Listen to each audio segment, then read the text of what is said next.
Hi అండి, అందరికీ నమస్కారం. Welcome to our channel. ఈరోజు మనం ఈ వీడియోలో చిన్ని కృష్ణయ్య, చిలిపి కృష్ణయ్య గురించి ఒక చక్కని కథని ఈరోజు మనం ఈ వీడియోలో చూద్దాం.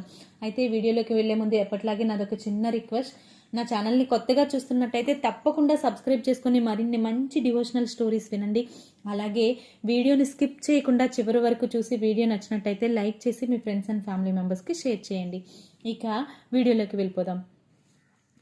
ఒకనాడు కృష్ణుడు మజ్జిగ చిలుకుతున్న యశోదాదేవి దగ్గరికి వచ్చి ఆకలి వేస్తుంది అని అన్నాడు. దానితో ఆమె తాను చేస్తున్న పనిని ఆపి కృష్ణుడికి పాలిస్తుండగా తాను వంటగదిలో పొయ్యి వెలిగించి వచ్చిన విషయం గుర్తొచ్చి పాలు తాయకై కృష్ణయ్యను కిందకు దింపి తాను వంటగదిలోకి వెళ్తుంది. తనను పాలు తాగనీయకుండా తన పని చూసుకోవడానికి వెళ్ళిన యశోద పైన కృష్ణుడు కోపగించుకుని అక్కడ ఉన్న వెన్నకుండను పగలకొట్టి ఒక రోలు మీద కూర్చుని తినసాగాడు. బయటికి వచ్చిన యశోదాదేవి తన బిడ్డ కనిపించకపోయేసరికి వెతకగా కృష్ణుడు రోలు మీద కూర్చుని వెన్న తింటూ కనిపించాడు. అప్పుడు యశోదాదేవి కృష్ణుణ్ణి మందలిస్తూ ఒక కర్ర తీసుకుని తన వెంట పరిగెత్తుతూ కృష్ణుణ్ణి పట్టుకుని అక్కడ ఉన్న రోలుని కృష్ణుడి పొట్టకు ఒక తాడుతో కట్టసాగింది. ఎంత ప్రయత్నించినా కూడా ఆ త్రాడు కృష్ణుడి ఉదరంకు 2 అంగుళాలు తక్కువ అవుతుంది. తన తల్లిని తనను బంధించడానికి పడే కష్టాన్ని చూడలేని కన్నయ్య తన తల్లి తన వల్ల బాధపడకూడదు అని ఆ తాడు తన పొట్టకు సరిపోయేలా చేసుకుని కట్టించుకుంటాడు.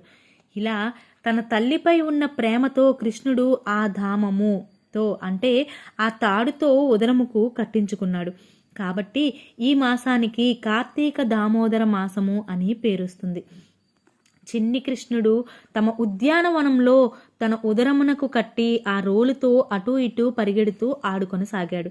ఆ సమయంలో తన ఉద్యానవనంలో ఉన్న 2 చెట్ల మధ్యలో ఆ రోలు ఇరుక్కుపోగా కృష్ణుడు బలవంతంగా ఆ రోలును లాగగా చెట్లు 2 వేళ్లతో సహా పెకిలించుకొని పడిపోయి శాప విముక్తి పొందాయి. ఇంతకీ శాప విమోచనం కలిగిన వారు ఎవరంటే కుబేరుని కుమారులు నల కుబేర మరియు మణిభద్రలు. కృష్ణ భగవానునికి నమస్కరించి తాము చేసిన పాపాన్ని ఇలా చెప్తారు.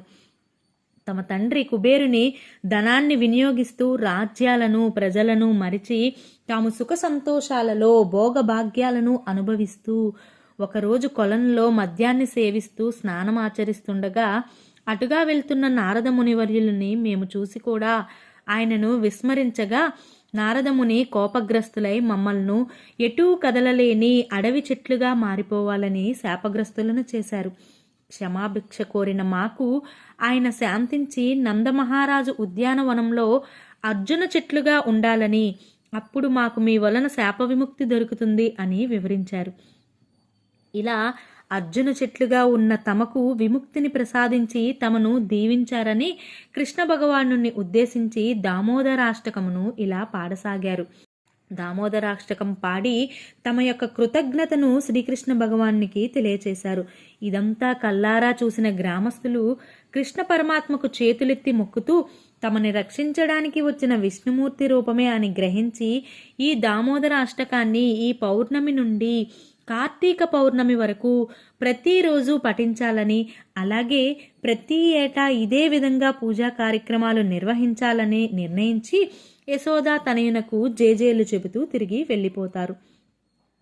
కార్తీక దామోదర మాసమున భక్తులు శ్రీకృష్ణుణ్ణి పూజించి నేతితో దీపం వెలిగించి దామోదరాష్టకమును చదివితే తమకున్న బాధలను పాపములను తాము తీరుస్తామని, కృష్ణుని కృప ఆ భక్తులకు ఎప్పటికీ ఉంటుందని వరాన్ని ఇస్తారు. ఆ విధంగా ఈ కార్తీక దామోదర మాసమును ప్రతి సంవత్సరం దేశంలో ఉన్న అన్ని ఇస్కాన్ మందిరములలోనూ అందరు భక్తులు ఎంతో ఇష్టంగా భక్తితో ఆశ్వయుధ పౌర్ణమి నుండి కార్తీక పౌర్ణమి వరకు అనేక వందల వేల దీపములతో గుడిని అలంకరించి వైభవంగా ఈ నెల రోజులను పండుగలాగా జరుపుకుంటూ ఉంటారు. ఇదండి వీడియో. సో ఈ వీడియో మీకు నచ్చిందనే అనుకుంటున్నాను. నచ్చినట్టయితే తప్పకుండా లైక్ చేయండి. మరో మంచి వీడియోతో మీ ముందుంటాను. Thanks for watching.